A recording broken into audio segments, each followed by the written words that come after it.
Halo teman-teman pendengar Leadership Corner. Kembali lagi sama aku Dena. Dan aku Juna. Kali ini ada topik pembahasan yang penting banget nih Jun, tentang gimana sih cara mengukur keberhasilan seorang pemimpin.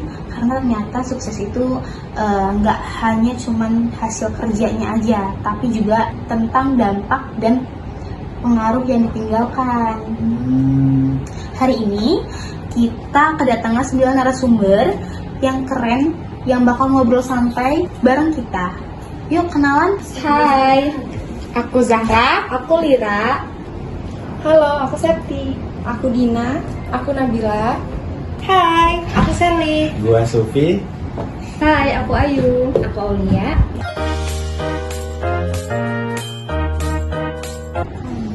Oke, kita mulai dari hal dasar dulu.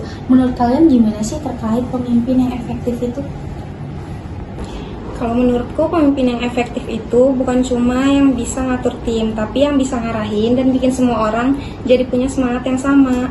Jadi ukuran efektivitasnya ada di pengaruhnya, bukan cuma hasil akhirnya. Nah, bener banget. Jadi pemimpin yang baik itu bukan dia yang paling vokal, tapi gimana cara dia bawa tim itu menjadi kompak dan percaya diri. Jadi kalau timnya itu udah solid, kepemimpinan itu berarti udah efektif.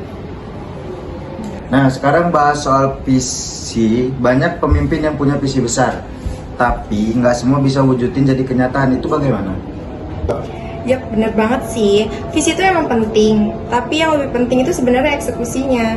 Misalnya, kalau pemimpin bilang mau bangun budaya kerja yang disiplin, tapi dia sendiri sering telat, ya susah kan timnya buat ikut.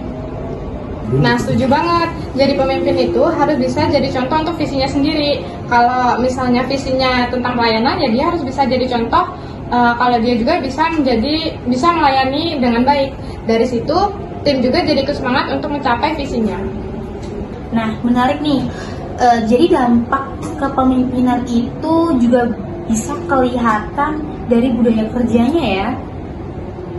Ya, jadi budaya kerja itu cerminan gaya kepemimpinan. Kalau pemimpinnya terbuka, timnya juga jadi lebih berani ngomong. Kalau misalnya pemimpinnya perfeksionis tapi bijak, timnya juga jadi detail tapi tetap santai.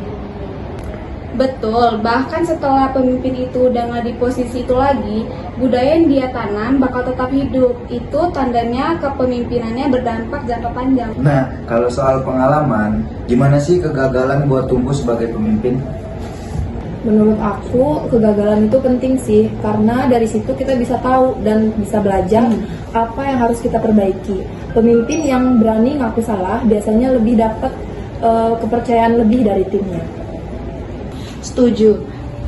Nggak ada pemimpin yang langsung hebat. Mereka tumbuh dari pengalaman, dari jatuh, bangkit lagi, dan terus belajar. Kuncinya adalah mau. Bukan cuma menyalahkan keadaan. Ya, jadi pemimpin itu soal dampak, bukan jabatan. Kalau timnya tumbuh, itu artinya pemimpinnya berhasil.